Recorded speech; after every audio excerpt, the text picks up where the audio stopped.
ফের নতুন করে সংগঠিত হচ্ছে হঠাৎ চুপসে যাওয়া কার্যক্রম নিষিদ্ধ আওয়ামী লীগ। নির্বাচন প্রতিহত করতে 7টি জেলাকে টার্গেট করেছে তারা। দলটির সহযোগী সংগঠন সামাজিক যোগাযোগ মাধ্যমে গুজব সৃষ্টি, নির্বাচনে অংশগ্রহণকারী দলগুলোর মধ্যে সহিংসতা এবং কিছু আসনে বড় দলগুলোর বিরোধীদের মধ্যে সংঘাত সহিংসতার একটি পায়তারা করছে। সরকারের একাধিক গোয়েন্দা সংস্থা সহ আইন শৃঙ্খলা বাহিনী ও মাঠ প্রশাসনের প্রতিবেদন থেকে এসব তথ্য জানা গেছে। প্রতিবেদনে উঠে এসেছে নির্বাচন ভণ্ডুলে কার্যক্রম নিষিদ্ধ আওয়ামী লীগ 40 আসনে ব্যাপক সন্ত্রাস চালাতে পারে। এর মধ্যে 7 জেলা অত্যন্ত ঝুঁকিপূর্ণ, 15 জেলাকে ঝুঁকিপূর্ণ হিসেবে চিহ্নিত করেছে আইন শৃঙ্খলা বাহিনী। নির্বাচনের দিন সংঘাতে রূপ নিতে পারে এমন আশঙ্কা রয়েছে 60টির বেশি আসনে।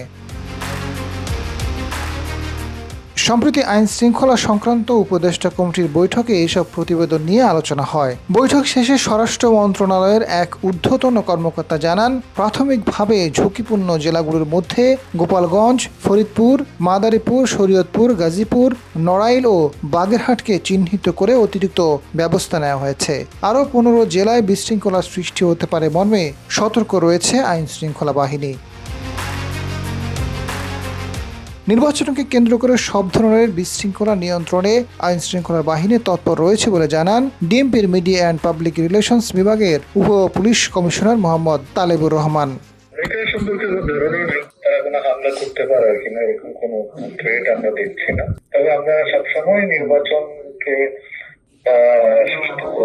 সুন্দর পরিবেশ বজায় রাখার জন্য আমরা তৎপর আছি। কেউ যদি নির্বাচনের পরিস্থিতি নষ্ট করার চেষ্টা করে সেটা আমরা আইনানুগ ব্যবস্থা গ্রহণ করবো। ঢাকার মধ্যে আমরা এরকম কোনো আশঙ্কা করছি না, আমরা তৎপর আছি।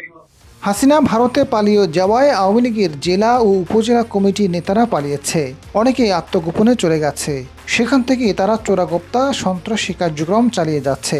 যারা ভারতে গিয়ে আশ্রয় নিয়েছে তারাও সেখান থেকে তৎপরতা চালাচ্ছে। নির্বাচনকে সামনে রেখে দক্ষিণাঞ্চল, ময়মনসিংহ বিভাগ, রংপুর বিভাগ ও ঢাকা বিভাগের 40টি আসনকে গুরুত্বের সঙ্গে নেওয়া হয়েছে। 2500-এর বেশি কেন্দ্র সিসিটিভির আওতায় আনা হয়েছে।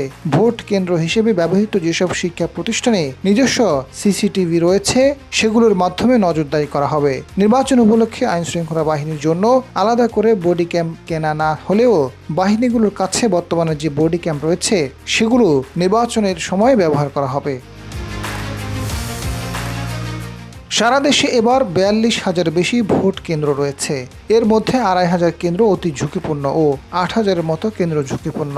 চোরাগোপ্তা হামলা সহ সব ধরনের পরিস্থিতি মোকাবেলা করে ভোটের পরিবেশ শান্তিপূর্ণ রাখতে কেন্দ্রভিত্তিক বেশ কিছু উদ্যোগ নিয়েছে সরকার। অতি গুরুত্বপূর্ণ কেন্দ্রগুলো পুরোপুরি সিসিটিভির আওতায় থাকবে বলে জানা গেছে। আজাদ ফারুক, সময়ের আলো।